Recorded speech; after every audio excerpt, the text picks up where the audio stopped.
Assalamualaikum. Nama saya Aimi Syamimi binti Yaakob dari kelas Bahasa Melayu Pemulihan 1, ambilan Ogos 2024-2029.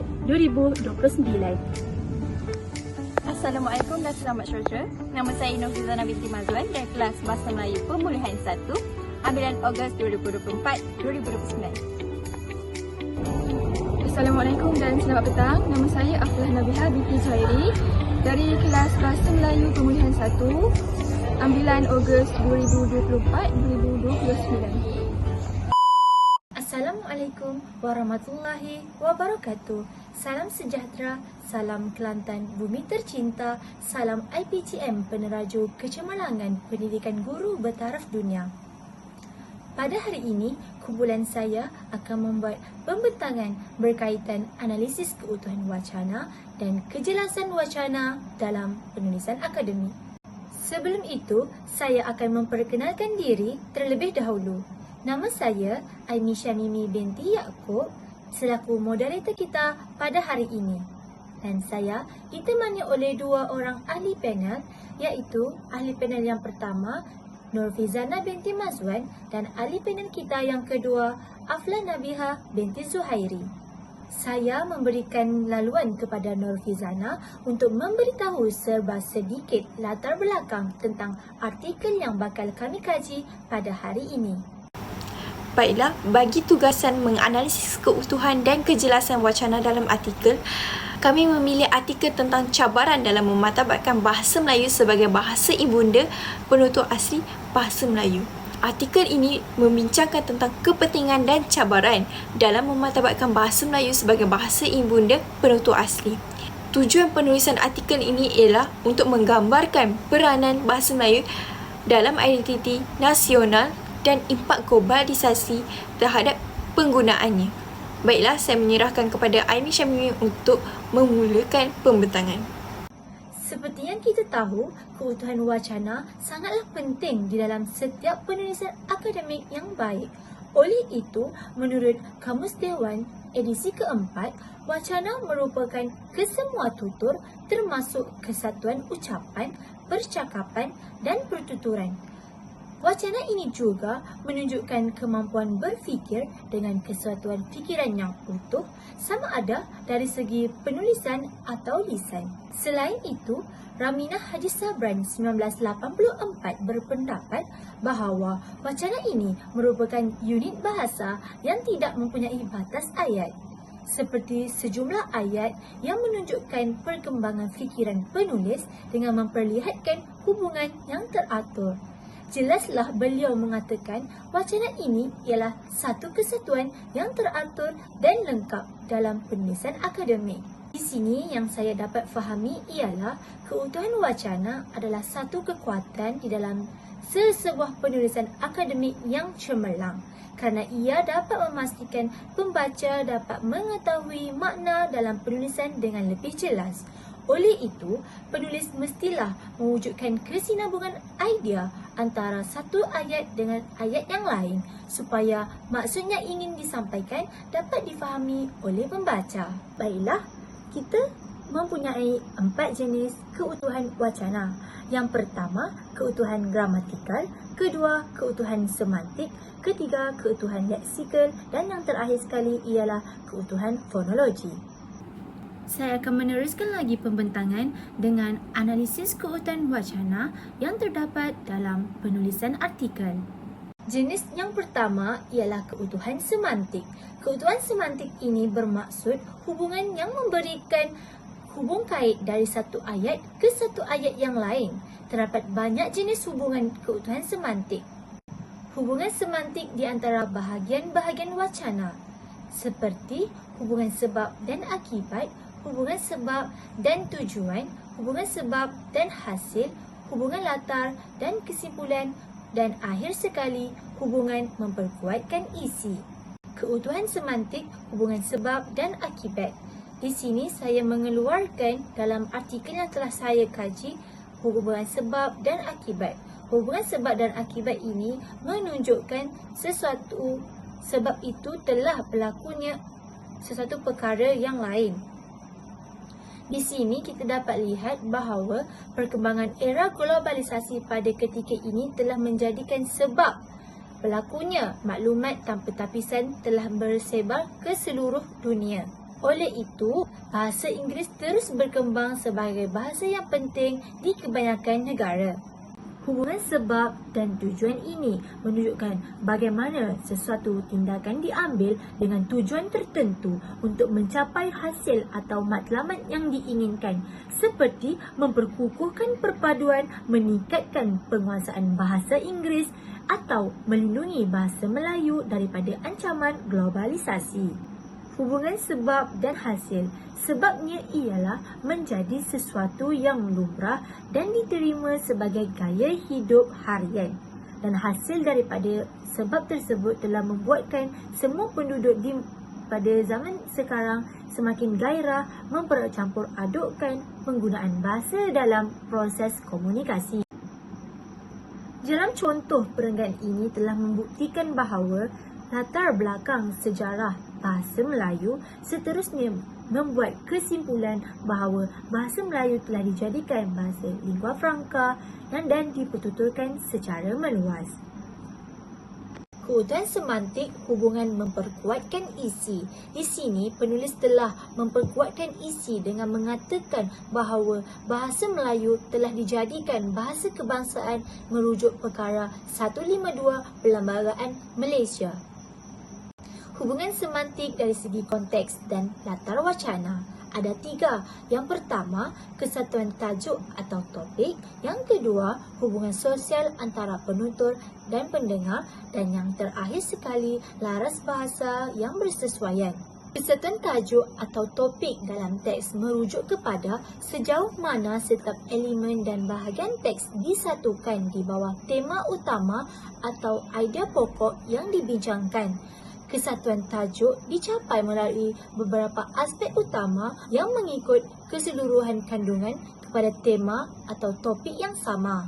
Hubungan sosial antara penutur dan pendengar dalam teks merujuk kepada bagaimana penutur atau penulis dan pandangan pendengar atau pembaca saling berinteraksi melalui bahasa, peranan sosial masing-masing serta sejauh mana penulis menyampaikan mesejnya dengan latar belakang, pengetahuan dan jangkaan pembaca dalam konteks teks cabaran memartabatkan bahasa Melayu sebagai bahasa ibunda asli bahasa Melayu.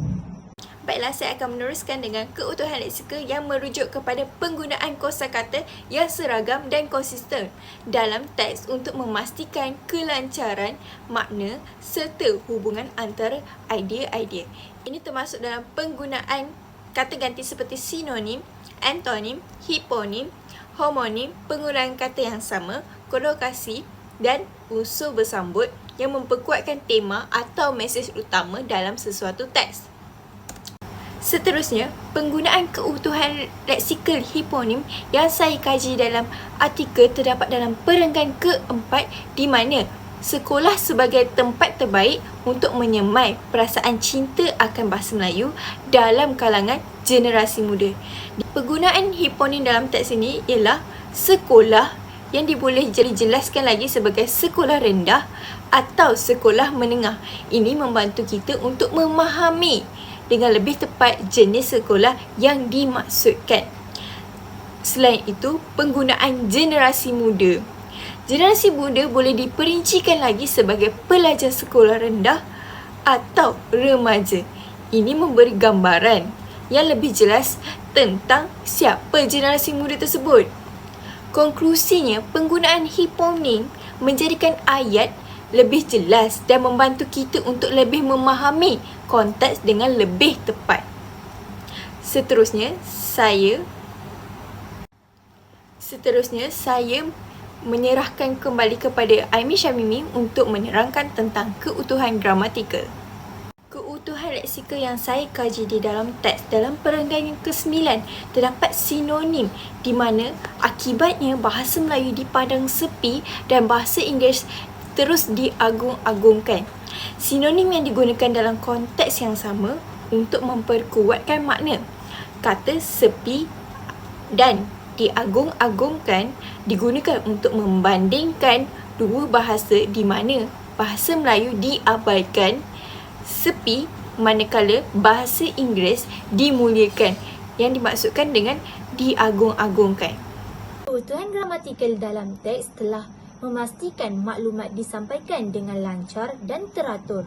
Penggunaan struktur ayat yang tepat, penanda wacana dan penanda hubungan serta tata bahasa yang konsisten dapat membantu penulis memperkuatkan mesej mengenai cabaran memartabatkan bahasa Melayu dalam kalangan penutur aslinya. Keutuhan gramatikal penanda hubungan oleh itu digunakan untuk merumuskan hasil daripada perbincangan yang panjang tentang cabaran yang dihadapi oleh bahasa Melayu. Keutuhan gramatikal penanda rujukan. Contoh di dalam artikel yang telah saya kaji, seseorang individu lebih mudah dan yakin untuk mengutarakan penyataan pemikiran serta perasaannya melalui bahasa ibunda berbanding dengan bahasa kedua yang dipelajarinya. Kata ganti nama-nya di sini merujuk kepada individu tersebut yang dibincangkan dalam konteks ayat. Seterusnya, keutuhan gramatikal penanda penghubungan. Penanda perhubungan ini terbahagi kepada dua. Yang pertama, berfungsi sebagai penghuraian dan yang kedua berfungsi sebagai perkembangan idea. Contoh-contoh penanda hubungan yang berfungsi sebagai penghuraian adalah seterusnya, selain itu dan oleh itu. Manakala penanda hubungan yang berfungsi sebagai perkembangan idea seperti dan, kerana dan tetapi. Keutuhan gramatikal penanda rujukan merujuk kepada kata yang boleh menggantikan benda atau manusia. Antara contoh kata ganti nama diri, kata ganti nama tempat, kata ganti nama tunjuk, kata ganti nama tanya dan kata ganti nama tak tentu. Keutuhan fonologi ini memberi kesan terhadap kelancaran, keindahan dan penyampaian mesej dalam teks. Unsur fonologi seperti pengulangan bunyi membantu memperkuatkan makna dan memberi keberkesanan kepada pembaca untuk memahami teks yang dibaca. Ini dapat dilihat dari segi intonasi, nada suara, kesenyapan. Baiklah, saya akan menerangkan tentang penanda wacana. Penanda wacana ini merujuk kepada frasa atau kata yang digunakan untuk menghubungkan idea dalam penulisan. Ia membantu pembaca memahami struktur dan aliran wacana serta memperjelas hubungan antara idea. Terdapat 3 jenis-jenis penanda wacana. Yang pertama ialah penanda kronologi, yang kedua ialah penanda organisasi dan yang terakhir sekali ialah penanda idea. Yang pertama, penanda kronologi. Penanda kronologi menunjukkan urutan masa atau peristiwa yang membantu pembaca memahami susunan kronologi maklumat.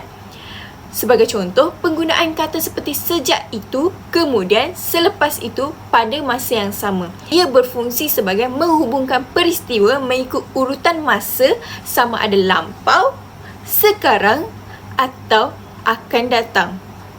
Seperti yang saya kaji dalam artikel, terdapat contoh penanda kronologi yang digunakan. Seperti bahasa Melayu memiliki sejarah yang panjang sejak abad ke-7 apabila kerajaan Sriwijaya menggunakan bahasa Melayu. Penggunaan penanda wacana seperti sejak abad ke-7 menunjukkan urutan masa yang penting untuk menggambarkan perkembangan sejarah bahasa Melayu. Seterusnya, contoh yang kedua pula ialah penanda wacana seperti pada awal tahun 2003, di mana dasar PPSMI yang diumumkan pada 20 Julai 2002 dilaksanakan secara berperingkat bermula pada awal tahun 2003. Ini membantu pembaca lebih memahami bila dasar tersebut mula dilaksanakan. Ia memberikan waktu untuk maklumat yang disampaikan. Seterusnya ialah penanda organisasi. Penanda organisasi ini membantu untuk menyusun dan menyelaraskan struktur teks, memperkenalkan topik atau menyimpulkan perbincangan. Sebagai contoh, penggunaan kata seperti pertama, selanjutnya, sebagai kesimpulan dan oleh itu. Ia berfungsi untuk menyusun idea dalam susunan yang lebih logik dan memudahkan pembaca untuk memahami perkembangan idea dalam sesuatu teks. Sebagai contoh yang saya kaji dalam artikel, penggunaan oleh itu langkah untuk mengembalikan martabat bahasa Melayu dalam kalangan penutur bahasa ibundanya, bahasa Melayu sememangnya penuh, ranjau dan berkilu. Penggunaan oleh itu berfungsi sebagai penanda organisasi untuk menghubungkan bahagian penjelasan dengan kesimpulan atau cadangan, membantu untuk menyusun hujah dengan lebih jelas. Sebagai contoh yang saya kaji dalam artikel, penggunaan oleh itu, langkah untuk mengembalikan martabat bahasa Melayu dalam kalangan penutur bahasa ibundanya, bahasa Melayu sememangnya penuh, ranjau dan berkilu. Penggunaan oleh itu berfungsi sebagai penanda organisasi untuk menghubungkan bahagian penjelasan dengan kesimpulan atau cadangan, membantu untuk menyusun hujah dengan lebih jelas. Contoh yang seterusnya yang saya kaji dalam artikel ialah penggunaan selanjutnya, di mana ia berfungsi sebagai penanda organisasi yang menunjukkan kesinambungan idea yang menandakan peralihan kepada pencapaian Kerajaan Melaka dalam memartabatkan bahasa Melayu. Dan yang terakhir sekali ialah penanda idea. Penanda idea digunakan untuk memperkenalkan atau menghubungkan dua idea yang berbeza, sama ada untuk menambah maklumat atau memperkenalkan hujah yang bertentangan. Sebagai contoh, penggunaan tambahan pula, selain itu, namun begitu dan walau bagaimanapun. Ia berfungsi untuk menunjukkan perbezaan atau tambahan kepada idea sebelumnya dan memberikan kesinambungan antara idea yang dibincangkan.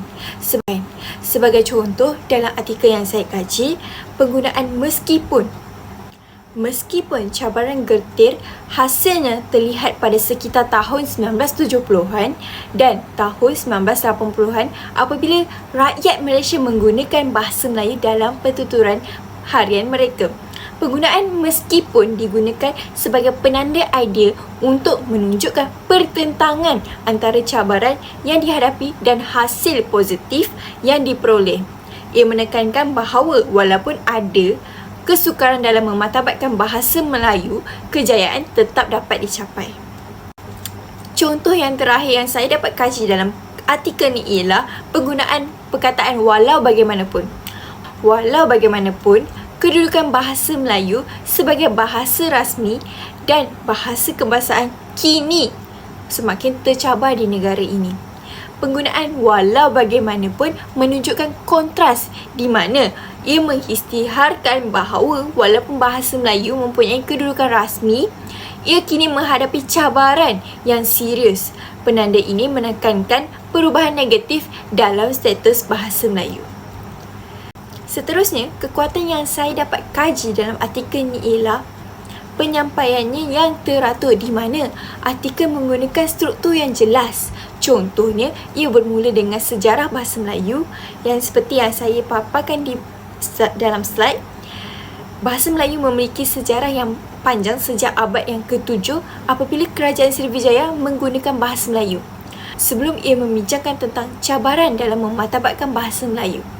Seperti di dalam rajah yang di sebelahnya yang menunjukkan walau bagaimanapun kedudukan bahasa Melayu sebagai bahasa rasmi dan kebangsaan kini semakin tercabar di negara ini. Ia menunjukkan penekanan kepada pentingnya bahasa Melayu. Sebagai contoh, penulis menyatakan bahawa bahasa jiwa yang menegaskan identiti seseorang. Selain itu, kelemahan wacana yang saya dapat kaji dalam artikel ini ialah banyak mengandungi maklumat dan istilah teknikal seperti istilah PPSMI, perubahan dasar, peringkat pendidikan yang memerlukan penjelasan tambahan untuk memberikan pemahaman yang lebih baik kepada pembaca. Istilah-istilah ini mungkin membingungkan bagi pembaca yang tidak familiar dengan konteks pendidikan dan bahasa dan memerlukan penjelasan yang lebih lanjut untuk pemahaman yang lebih baik. Sebagai contoh, di dalam teks dasar PPSMI yang diumumkan pada 20 Julai 2002 dilaksanakan secara berperingkat bermula pada awal tahun 2003 dan proses perubahan ini berterusan sehingga melibatkan peringkat pendidikan rendah dan menengah pada tahun 2008. Ini menunjukkan penggunaan istilah seperti PPSMI, perubahan dasar, peringkat pendidikan memerlukan keterangan lebih lanjut untuk pembaca lebih memahami apa yang konteks ingin sampaikan. Seterusnya saya menyerahkan kepada saudari Aflah untuk meneruskan pembentangan. Baiklah, kita pergi kepada bahagian yang seterusnya, iaitu kejelasan yang terdapat dalam penulisan artikel. Menurut Aziz Saleh pada tahun 2007, menyatakan bahawa kejelasan adalah isi kandungan yang tepat, kabur dan mudah difahami. Dalam penulisan akademik, setiap hujah yang dikemukakan lazimnya disokong dengan bukti yang kukuh. Tujuannya adalah untuk menjadikan hujah dan fakta lebih jelas dan difahami oleh para pembaca. Kejelasan dalam penulisan adalah berdasarkan ciri-ciri tersebut, iaitu penulisan secara objektif, penulisan ayat yang jelas, penggunaan bahasa komunikatif yang formal, serta perkembangan idea secara koheren dan kohesif. Penulisan secara objektif didefinisikan sebagai penyampaian maklumat yang berasaskan persepsi dan andaian seseorang. Perkara utama dalam penulisan secara objektif adalah perkataan yang neutral dan tidak mengandungi elemen-elemen negatif atau bersifat ambiguiti. Selain itu, menekankan perkara-perkara yang serius, konkret dan mantap. Fakta-fakta yang disampaikan mestilah disokong dengan bukti dan hujah yang kukuh. Pada bahagian artikel ini, terdapat ciri-ciri penulisan secara objektif kerana terdapat andaian iaitu dari perkara 152 perlembagaan serta pada perenggan ini mempunyai fakta iaitu menyatakan tentang peranan bahasa Melayu. Seterusnya bahagian penulisan yang jelas yang dibahagikan kepada dua iaitu ayat topik dan ayat isi. Ayat topik adalah idea utama yang dikenali sebagai ayat topik yang menyatakan perkara yang dibincangkan dalam sesuatu perenggan. Ayat topik ini juga ialah pernyataan yang lebih umum daripada pernyataan perenggan yang lain. Secara umumnya, ayat topik adalah permulaan sebelum isi dihuraikan. Ayat isi pula merujuk kepada perkara penting dalam hujah atau perenggan. Ayat isi juga berperanan untuk menyokong dan memperkukuhkan ayat topik. Setiap isi yang dinyatakan perlu mempunyai bukti yang kukuh. Kita pergi kepada contoh ayat topik dan ayat isi.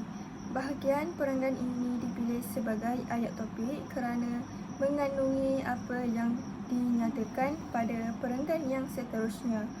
Oleh sebab itu, isi yang dipilih adalah huraian yang lebih jelas kepada ayat topik tersebut. Ayat topik dan ayat isi mestilah saling berkaitan untuk menambahkan pengetahuan kepada pembaca. Seterusnya, kita beralih kepada penggunaan bahasa komunikatif yang formal. Menurut Creation 1988, komunikatif lebih menekankan kepada fungsi bahasa dan kaedah kebahasaan. Kaedah-kaedah kebahasaan ini berfungsi untuk menentukan suatu bentuk ujaran. Bahasa ini perlu memiliki ciri-ciri dinamik dan relatif. Bahasa komunikatif ini penting kerana bahasa yang mudah difahami dan menjadi pendorong kepada sebaran maklumat kepada pihak lain untuk disampaikan dengan baik. Komunikatif lebih kepada spesifik dan fakta yang mudah difahami supaya maksud mudah difahami oleh pembaca. Bahagian perenggan ini dipilih kerana mempunyai fakta tetapi masih boleh difahami kerana perenggan ini menyatakan tentang fungsi bahasa. Bahagian akhir sekali, perkembangan idea secara logik iaitu koheren dan kohesif. Koheren bersifat subjektif dan perlu dilihat secara menyeluruh supaya pembaca dapat mengenal pasti penulisan itu mempunyai kejelasan yang baik dalam koheren penulisan. Manakala kohesif merupakan hubungan antara bahagian dalam teks dengan menggunakan penanda wacana yang sesuai. Ciri-ciri yang terdapat dalam koheren ialah idea-idea yang dihuraikan dengan jelas dalam urutan logik serta disokong oleh bukti dan contoh yang kukuh. Ciri-ciri kohesif pula menggunakan berbagai-bagai ayat dengan menggunakan tanda bacaan yang betul dan kata hubung yang tepat. Perenggan ini dipilih pada bahagian koheren kerana mempunyai kesinambungan antara ayat dalam perenggan dan berkait antara satu sama lain. Dalam perenggan ini juga fokusnya ada satu topik iaitu bahasa dan dapat dihuraikan dengan jelas. Pada bahagian kohesif pula, perenggan ini dipilih dipilih berdasarkan ciri-ciri kohesif iaitu penanda wacana yang tepat. Terdapat perkara-perkara penting dalam penulisan iaitu kekalkan fokus kepada isi utama, tulis untuk sasaran pembaca, elakkan penggunaan bahasa selanga atau rojak, menyemak ejaan, sentiasa menggunakan ayat yang ringkas dan kaitkan isi dalam perenggan. Seterusnya, elak penggunaan bahasa yang kasar. Semua ciri ini bertujuan untuk memastikan aspek penting dalam penulisan diambil kira dengan memberi tumpuan khusus kepada isi kandungan atau idea yang sama penting dengan ketetapan tata bahasa dan aspek lain. Baiklah, seterusnya kita pergi ke aspek rujukan. Rujukan bermaksud menyatakan di mana cara untuk mengakui sumber maklumat sama ada dalam buku, artikel, majalah dan sebagainya. Format yang digunakan adalah menggunakan American Psychological Association iaitu sistem APA edisi yang ke-7 yang telah dikemaskini pada Oktober 2019. Mengapa pentingnya rujukan ini? Rujukan ini penting untuk mengelakkan plagiarisme dengan memaklumkan pembaca mengenai idea yang telah dimaksudkan. Seterusnya, memperkukuhkan bukti rujukan, membuka peluang untuk penyelidikan lanjut dan akhir sekali, menunjukkan pemahaman yang mendalam. Rujukan yang telah kami lakukan dalam video ini adalah kami mengambil artikel daripada Muhammad Kasim Abdul Razak 2021 iaitu cabaran dalam memartabatkan bahasa Melayu sebagai bahasa ibunda penutur asli bahasa Melayu yang diterbitkan oleh Dewan Bahasa dan Pustaka. Selain itu, kami juga menggunakan buku yang dikarang oleh Sarah Baden yang berjudul Penulisan Akademik dan diterbitkan oleh Cipta Printing and Publishing Sendirian Berhad. Akhir sekali, rujukan yang berjudul Analisis Wacana yang dikarang oleh Asma Haji Omar 1980 dan diterbitkan oleh Dewan Bahasa dan Pustaka. Sekadar itu sahaja perkongsian daripada kami. Sekian, terima kasih.